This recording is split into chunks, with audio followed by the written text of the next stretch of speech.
Matthew 20. For the kingdom of heaven is like a master of a house who went out early in the morning to hire laborers for his vineyard. After agreeing with the laborers for a denarius a day, he sent them into his vineyard. And going out about the third hour, he saw others standing idle in the marketplace. And to them he said, "You go into the vineyard too, and whatever is right I will give you." So they went, going out again about the 6th hour, and the 9th hour he did the same. And about the 11th hour he went out and found others standing, and he said to them, "Why do you stand here idle all day?" They said to him, "Because no one has hired us." He said to them, "You go into the vineyard too." And when evening came, the owner of the vineyard said to his foreman, "Call the laborers and pay them their wages, beginning with the last up to the first." And when those hired about the 11th hour came, each of them received a denarius. Now when those hired first came, they thought they would receive more, but each of them also received a denarius. And on receiving it, they grumbled at the master of the house, saying, "These last work only 1 hour, and you have made them equal to us, who have borne the burden of the day and the scorching heat." But he replied to one of them, "Friend, I am doing you no wrong. Did you not agree with me for a denarius? Take what belongs to you and go. I choose to give to this last worker as I give to you. Am I not allowed to do what I choose with what belongs to me? Or do you begrudge my generosity? So the last will be first, and the first last."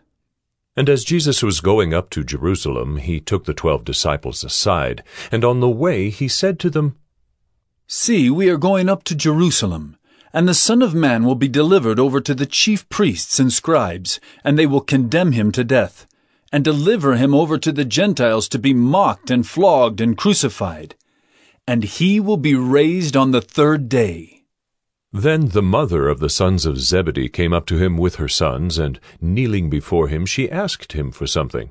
And he said to her, "What do you want?"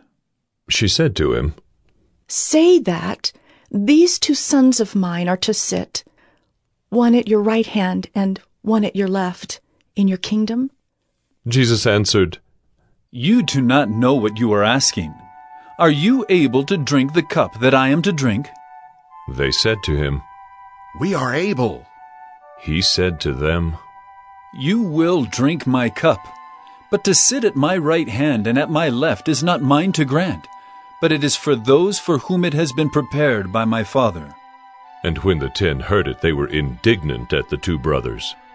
But Jesus called them to him and said, "You know that the rulers of the Gentiles lord it over them, and their great ones exercise authority over them.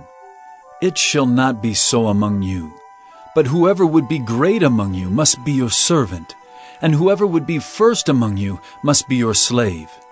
Even as the Son of Man came not to be served, but to serve, and to give his life as a ransom for many." And as they went out of Jericho, a great crowd followed him. And behold, there were 2 blind men sitting by the roadside. And when they heard that Jesus was passing by, they cried out, "Lord, have mercy on us, Son of David." The crowd rebuked them, telling them to be silent, but they cried out all the more, "Lord, have mercy on us, Son of David."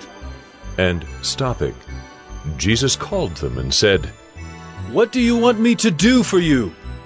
They said to him, "Lord, let our eyes be open." And Jesus, in pity, touched their eyes, and immediately they recovered their sight and followed him.